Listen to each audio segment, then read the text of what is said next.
Welcome to clear selection channel पे आपका स्वागत है। आज के इस वीडियो में हम लोग भारतीय राष्ट्रीय आंदोलन के कुछ टॉपिक्स को देखेंगे और इस टॉपिक से संबंधित आने वाले एग्ज़ाम, कॉम्पिटिटिव एग्ज़ाम, चाहे वो बीपीएससी हो या बिहार एसएससी हो या कोई भी एग्ज़ाम हो जहाँ पर कि वन लाइनर एग्ज़ाम होता है, इवन यूपीएससी तक, वहाँ भी इस टॉपिक से सवाल अक्सर पूछे जाते हैं। तो इस वीडियो को अंत तक देखिएगा और अगर वीडियो अच्छा लगे तो लाइक करके मोटिवेशन बढ़ाइएगा। साथ ही साथ कमेंट बॉक्स में ज़रूर अपने सुझाव को दीजिएगा ताकि आपके लिए आगे के वीडियोस बनाने में मुझे सहूलियत हो। तो चलिए शुरू करते हैं आज की इस वीडियो को, जो कि है इंडियन नेशनल मूवमेंट, भारतीय राष्ट्रीय आंदोलन से। भारतीय राष्ट्रीय आंदोलन को 3 भागों में बांट करके पढ़ा जाता है। सबसे पहले भारतीय राष्ट्रीय कांग्रेस के बारे में, दूसरा स्वतंत्रता आंदोलन की जो कुछ महत्वपूर्ण डेट्स हैं, कौन सी घटना कब हुई उससे संबंधित, और तीसरा जो पार्ट है वो है प्रमुख घटनाओं से संबंधित। तो इस वीडियो में हम लोग प्रमुख घटनाओं के बारे में देखेंगे जहां से कि सवाल ऑब्जेक्टिव वन लाइनर बनते हैं, साथ ही साथ मैच द फॉलोइंग करके भी इससे सवाल आते हैं। प्रमुख घटनाओं में सबसे पहली घटना है बंगाल विभाजन। बंगाल विभाजन 1905 में हुआ था और बंगाल विभाजन में जारी बंगाल में जो राष्ट्रीय चेतना चल रही थी उसे समाप्त करने के उद्देश्य से लॉर्ड कर्जन ने 20 जुलाई 1905 को बंगाल विभाजन की घोषणा की थी और वह 16 अक्टूबर 1905 से प्रभावी हुआ। तो सवाल ये पूछा जाता है कि बंगाल विभाजन किसके कार्यकाल में हुआ था? तो लॉर्ड कर्जन के। कब हुआ था? तो 16 अक्टूबर 1905 को। बंग भंग विरोधी स्वदेशी एवं बहिष्कार आंदोलन 7 अगस्त 1905 को ही आरंभ हो गया था। 16 अक्टूबर 1905 को शोक दिवस एवं रक्षाबंधन दिवस के रूप में भी मनाया जाता है। साथ ही साथ 1905 के बाद अनेक समाचार पत्रों का उदय हुआ, जिसमें संध्या, युगांतर, काल, ये सारे क्रांतिकारी राष्ट्रवाद का समर्थन करने लगे। तो ये कुछ बिंदु थे बंगाल विभाजन से। अप्रैल 1908 में खुदीराम बोस और प्रफुल्ल चाकी द्वारा मुजफ्फरपुर के जज किंग्सफोर्ड को मारने की कोशिश की गई थी।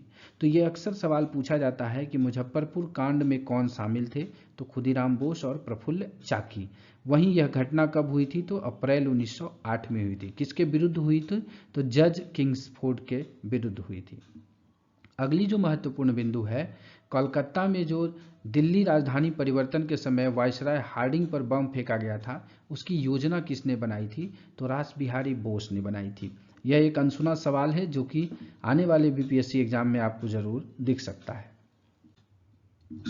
दूसरी जो महत्वपूर्ण घटना है वो है स्वदेशी और बहिष्कार आंदोलन, जो कि 7 अगस्त 1905 को शुरू हुआ और स्वदेशी और स्वराज 1905-1906 ये घटना थी। लाल बालपाल और अरविंद घोष के प्रयासों के फलस्वरूप स्वदेशी व स्वराज्य की मांग की गई थी। लाल लाला लाजपत राय, बाल बाल गंगाधर तिलक और पाल बिपिन चंद्र पाल और अरविंद घोष। ये लाल बालपाल को गरमपंथी दल का नेता भी कहा जाता है। आगे है 1905 के बनारस अधिवेशन में गोपाल कृष्ण गोखले की अध्यक्षता में कांग्रेस ने स्वदेशी तथा 1906 के कलकत्ता अधिवेशन में दादा भाई नौरोजी की अध्यक्षता में स्वराज की मांग रखी। तो यह सवाल पूछा गया है इवन यूपीएससी तक में कि स्वदेशी की मांग किसने की थी? तो गोपाल कृष्ण गोखले ने 1905 बनारस अधिवेशन। वहीं स्वराज की मांग दादा भाई नौरोजी ने 1906 के कलकत्ता अधिवेशन में किया था। अगली जो प्रमुख घटना है वह है मुस्लिम लीग की स्थापना, जो 1906 में हुई। 1906 में सलीमुल्लाह खां एवं आगा खां के नेतृत्व में ढाका में मुस्लिम लीग की स्थापना हुई, जिसका उद्देश्य क्या था? ब्रिटिश सरकार के प्रति मुसलमानों की निष्ठा में वृद्धि करना एवं राजनीतिक अधिकारों की रक्षा करना था। मुस्लिम लीग के प्रथम अध्यक्ष कौन थे? वकार उल मुल्क मुश्ताक हुसैन थे। वहीं नवाब सलीमुल्लाह खां इसके संस्थापक अध्यक्ष थे। अगली जो प्रमुख घटना है वो है सूरत स्प्लिट। कांग्रेस का इसमें विभाजन हुआ 1907 में। तो 1907 में कांग्रेस का वार्षिक अधिवेशन सूरत में आयोजित किया गया था और इस अधिवेशन में उदारवादी एवं उग्रवादी नेताओं के बीच वैचारिक मतभेद आया था। जो उदारवादी कौन थे? जो नरमपंथी जिनको कहते थे, और उग्रवादी जिनको कि गरमपंथी कहते थे। इनमें जो सामने मतभेद हुआ था किस चीज को लेकर के, सूरत विभाजन का जो तात्कालिक कारण था वो अध्यक्षों के चुनाव का मुद्दा था। मतलब ये लोग कह रहे थे कि उदारवादी दल का नेता होना चाहिए कांग्रेस में, ताकि जो है भारतीय राष्ट्रीय आंदोलन को आगे बढ़ाया जा सके और भारत को आज़ादी मिले। ठीक वहीं उग्रवादी दल के लोग कह रहे थे कि नहीं, इस उग्रवादी दल के नेताओं का होना चाहिए, एक्सट्रीमिस्ट वालों को होना चाहिए, ताकि जो है आज़ादी को जल्द ही लिया जा सके। अगली जो घटना है वो है राजधानी की परिवर्तन, जिसे कि 1911 में हुआ था। ब्रिटेन के सम्राट जॉर्ज पंचम दिल्ली आगमन हुआ, जिनके स्वागत में भव्य दिल्ली दरबार का आयोजन किया गया था। उसी दरबार में बंगाल विभाजन रद्द करने एवं राजधानी को दिल्ली स्थानांतरित करने की घोषणा हुई थी और 1 अप्रैल 1912 को दिल्ली को कोलकाता की जगह भारत की नई राजधानी बना दी गई थी। तो कुछ ये महत्वपूर्ण बिंदु राजधानी परिवर्तन से संबंधित।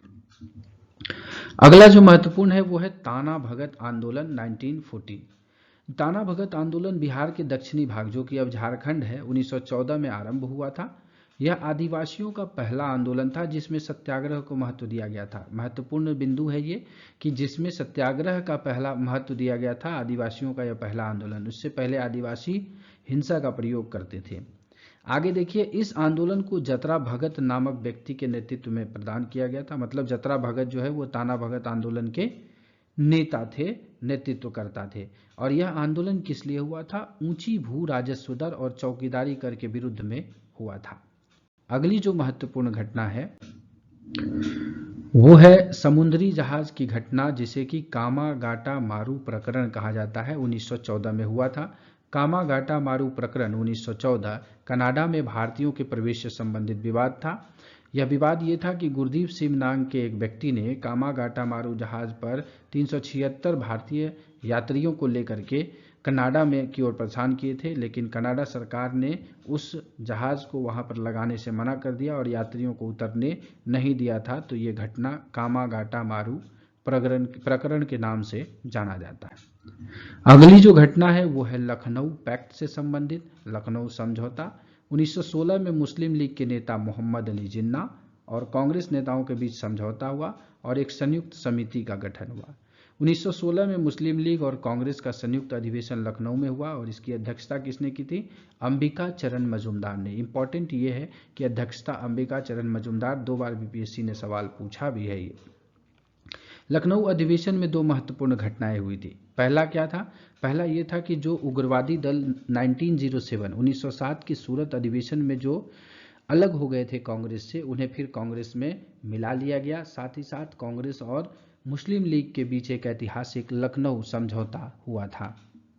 इसके बाद जो है लखनऊ समझौता के द्वारा कांग्रेस ने पहली बार क्या किया था? मुसलमानों के लिए पृथक निर्वाचन मंडल की मांग को औपचारिक रूप से स्वीकार कर लिया था, जो कालांतर में एक बहुत बड़ी भूल साबित हुई थी। आगे जो कांग्रेस के लखनऊ सम्मेलन है उसमें उग्रवादी एवं उदारवादियों को मिलाने का सबसे बड़ा जो भूमिका थी वो थी तिलक और एनी बेसेंट की भूमिका थी। इसलिए लखनऊ समझौता इंपॉर्टेंट है, यहां से सवाल आता भी है। अगली जो घटना है वो है होम रूल लीग के बारे में, जो कि 1916 में ही थी। और होम रूल लीग से संबंधित चीजें हैं कि एनी बेसेंट और बाल गंगाधर तिलक, जो चित्र में आपको दिख रहे हैं ये बाल गंगाधर तिलक हैं और ये श्रीमती एनी बेसेंट हैं। इन्होंने होम रूल लीग की शुरुआत की थी भारत में। और सबसे पहले होम रूल लीग की स्थापना 28 अप्रैल 1916 को हुई थी। किसने किया था? बाल गंगाधर तिलक ने किया था। बाल गंगाधर तिलक ने इसे किया था। और इसके अध्यक्ष कौन थे? जोसेफ बैप्टिस्टा जो है इसके अध्यक्ष थे। और कर्नाटक, महाराष्ट्र, बंबई को छोड़ के मध्य प्रांत और बरार का जो क्षेत्र है ये तिलक के होम रूल लीग का क्षेत्र था। और तिलक ने मराठा, जो कि अंग्रेजी भाषा में, वो अंग्रेजी जो कि मराठी भाषा का पत्रिका है उसका प्रकाशन किया था। तो ये महत्वपूर्ण हो जाता है। इसके बाद सितंबर 1916 में एनी बेसेंट ने होम रूल लीग की स्थापना की थी, जिसके अध्यक्ष जॉर्ज अरुंडेल थे। और बेसेंट ने न्यू इंडिया एवं कॉमनवेल्थ नामक पत्रिका का प्रकाशन किया था। तो ये जो दोनों चीजें हैं, पत्रिका वाला पार्ट, ये काफी इंपॉर्टेंट है और यहाँ से सवाल पूछे जाते हैं। अगली जो घटना है वो है चंपारण सत्याग्रह 1917। 1917 में चंपारण के किसान राजकुमार शुक्ला के निमंत्रण पर गांधी जी चंपारण आए थे। ये महत्वपूर्ण पॉइंट है और इससे सवाल बिहार में पूछे जाते हैं। क्योंकि यह चंपारण सत्याग्रह बिहार से संबंधित है, इसलिए इससे सवाल हमेशा आते ही आते हैं। चंपारण में नील के किसानों की स्थिति में 3 कठिया पद्धति, जिसके अंतर्गत 3/20वें हिस्से पर नील की खेती करना अनिवार्य था, के कारण खराब थी। ये 3/20वां जो है, इसे ध्यान दीजिएगा, हमेशा इसे ऑप्शन में 1/3 भी कर देता है, जो कि गलत है। 1/3 नहीं था, 3 कठिया पद्धति, मतलब 1 बीघा में 20 कट्ठा होता है और उसमें जो है 3 हिस्सा, मतलब 3 कट्ठा में नील की खेती आवश्यक थी। इसके बाद गांधी जी ने नील किसानों के समर्थन में सत्याग्रह का पहली बार प्रयोग भारत में किया। ये बहुत ही इम्पोर्टेंट सवाल है दोस्तों। अक्सर ये पूछा जाता है कि महात्मा गांधी ने अपना पहली बार सत्याग्रह का प्रयोग कहाँ किया था, तो चंपारण सत्याग्रह में। साथ ही साथ इस आंदोलन में राजेंद्र प्रसाद, JV कृपलानी और महादेव देसाई जैसे नेता भी जुड़े हुए थे। चंपारण सत्याग्रह के दौरान ही कुशल नेतृत्व से प्रभावित होकर के किन्होंने, रविंद्रनाथ टैगोर जी ने महात्मा की उपाधि गांधी जी को प्रदान की थी। तो आज की वीडियो में हम लोगों ने इतने कुछ चीज़ों को देखा है। अगर वीडियो आपको अच्छा लगा हो तो लाइक करके मोटिवेशन बढ़ाइएगा और अगले टॉपिक के इंतजार करिएगा। साथ ही साथ कमेंट करके बताइएगा कि आपको कौन सी टॉपिक पर वीडियो चाहिए जो कि आपको आसानी से याद रह जाए। चलिए, तो इस वीडियो को यहीं समाप्त करते हैं। इस वीडियो को ध्यानपूर्वक देखने के लिए सभी का धन्यवाद।